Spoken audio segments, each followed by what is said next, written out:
Jadi dia pasang harga misalnya 1,5 miliar. Ya saya bilang, Pak, udah Pak, panjang lebar. Daripada panjang lebar, Bapak langsung aja netnya berapa? Sekian, Pak. Jadi saya nawar di bawahnya, kalau Bapak cocok, ya kita transaksi. Nggak cocok, ya kalau bisa transaksi juga sih, Pak.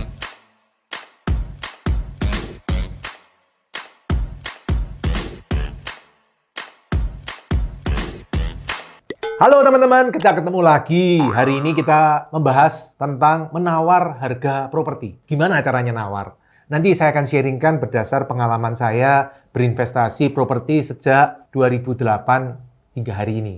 Mudah-mudahan yang jual properti nggak nonton video ini ya. Mudah-mudahan yang nonton yang mau beli aja. Oke teman-teman, perkenalkan nama saya Pipo. Saya investor properti. Properti yang saya sukai adalah properti-properti yang menghasilkan passive income. Makanya kalau ada orang yang nawarin saya, Pak ini bagus Pak, rumah mewah. Saya udah males. Yang seneng itu properti yang menghasilkan passive income. Jadi kalau dia nawarin saya, Pak ini propertinya menghasilkan passive income sekian. Wah, kuping saya langsung berdiri. Saya hobinya cari properti yang menghasilkan passive income. Apa itu properti yang menghasilkan passive income? Passive income itu kan income yang kita dapat tanpa bekerja ya kan. Jadi kalau properti menghasilkan passive income ya properti yang menghasilkan income ketika kita rebahan ya kan. Kaum rebahan kayak kita ini hobi passive income. Misal, properti itu disewakan. Ketika disewakan, maka ketika disewakan itu kita mendapat passive income. Ya, income-nya kan datang terus. Walaupun kita rebahan, kita tetap dapat income. Nggak mungkin dong yang nyewa bilang, Pak Pipo kan minggu lalu rebahan. Jadi minggu ini saya nggak bayar sewa. Nggak bisa. Nggak ngaruh. Saya mau rebahan, mau kerja, tetap harus bayar sewa. Nah, itu satu. Disewakan. Yang kedua bisa terjadi adalah properti itu di atasnya ada bisnis bagi hasil. Jadi ada orang bisnis di atasnya, kemudian kita bagi hasil. Nomor 3 adalah bisnisnya tersistem. Jadi sudah ada sistemnya. Sistemnya berjalan tanpa perlu banyak kehadiran kita. Sebenarnya ada nomor 4 nih, saya baru ketemu nih, baru kepikir nih, fresh. Apa itu? Nomor 4 ada operatornya. Jadi ada yang mengoperasikan secara profesional.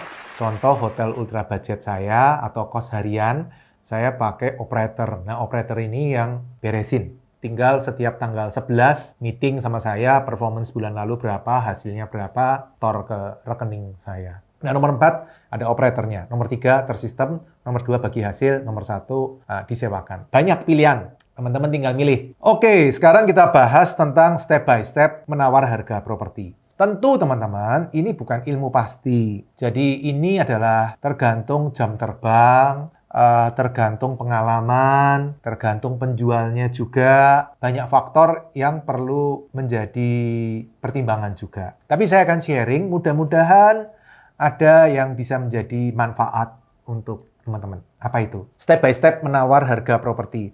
Ketika saya mau menawar harga properti, apa yang saya lakukan? Pertama, teman-teman, biasanya saya sudah mencari properti yang masuk ke range harganya. Jadi sudah masuk ke range harga yang saya mau. Misal kalau ruko ya maksimal 2 miliar, misal. Nah, saya sudah masuk ke range harga saya. Sehingga ketika saya berniat menawar, itu saya sudah tahu ini masuk range. Kalau nggak masuk range, misalnya range saya 2 miliar, 2 ruko, ada yang nawarin 1 ruko 5 miliar gitu. Saya ngobrol aja udah malas ngobrol, ngabisin waktu.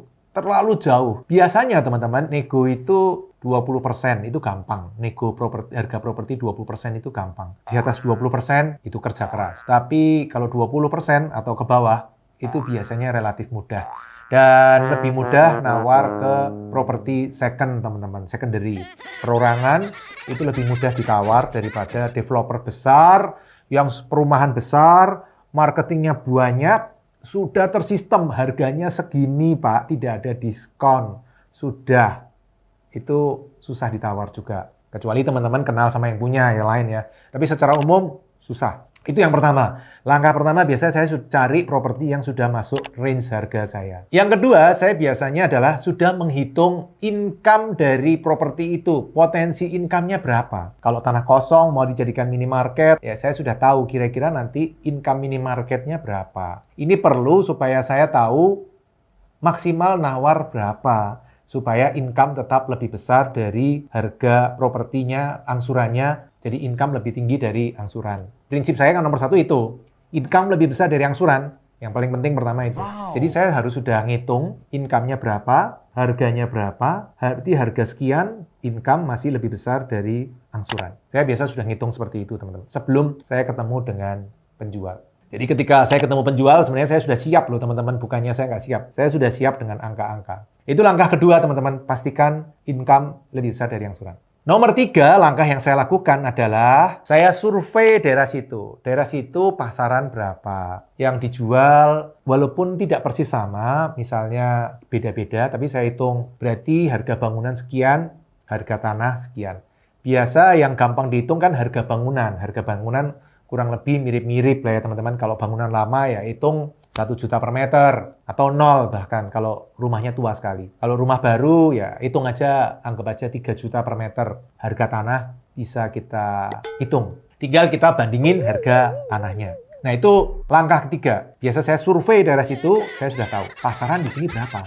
Ini penting untuk kita nanti ngobrol ke penjual. Tentu teman-teman ketika survei ya kita pilih yang murah-murah. Kalau yang mahal-mahal, jangan diomongin sama penjualnya. Kita ngomongin yang murah-murah. Iya dong, namanya orang nawar ya. Kita nawar semurah-murahnya. Hak pembeli untuk menawar, hak penjual untuk menentukan mau jual atau enggak. Kalau nggak mau jual ya nggak apa-apa, nggak ada unsur paksaan. Ketika dua belah pihak sepakat, ya baru terjadi transaksi, teman-teman. Nah, nomor 4, teman-teman, yang biasa saya lakukan adalah saya minta penjual turun harga dulu. Jadi dia pasang harga misalnya 1,5 miliar.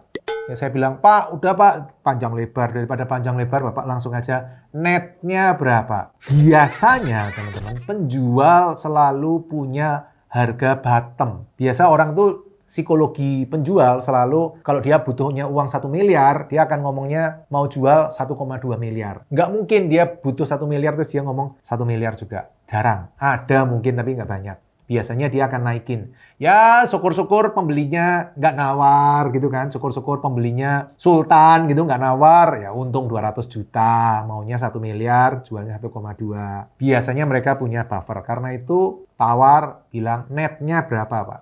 Nah itu langkah keempat. Minta penjual turun harga. Nah kelima teman-teman. Biasanya teman-teman kalau dia sudah turun harga, yang saya lakukan adalah saya akan memberikan beberapa pertimbangan saya. Saya akan kasih gambaran, Pak, Bapak harganya sekian, Bapak turun sekian. Kalau saya Pak, pertimbangannya X, Y, Z, sehingga menurut saya pantasnya, mestinya, sorry ya Pak, jangan tersinggung kalau saya nawar ya Pak, duitnya pas-pasan juga Pak, minta maaf, saya nawar sekian Pak. Jadi saya nawar di bawahnya, tapi dengan pertimbangan-pertimbangan yang masuk akal dan minta maaf kalau nawar namanya penjual ya pasti nawar Pak.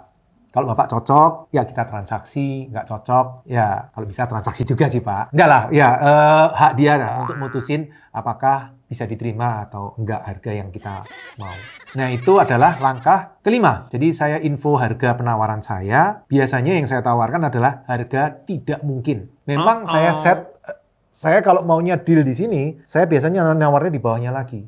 Tujuannya apa? Tujuannya supaya ya untung-untungan ya toh. Namanya penjual kan kalau ngeset 1 miliar, dia pasti misalnya dia butuh 1 miliar penjual, pasti ngomongnya 1,2.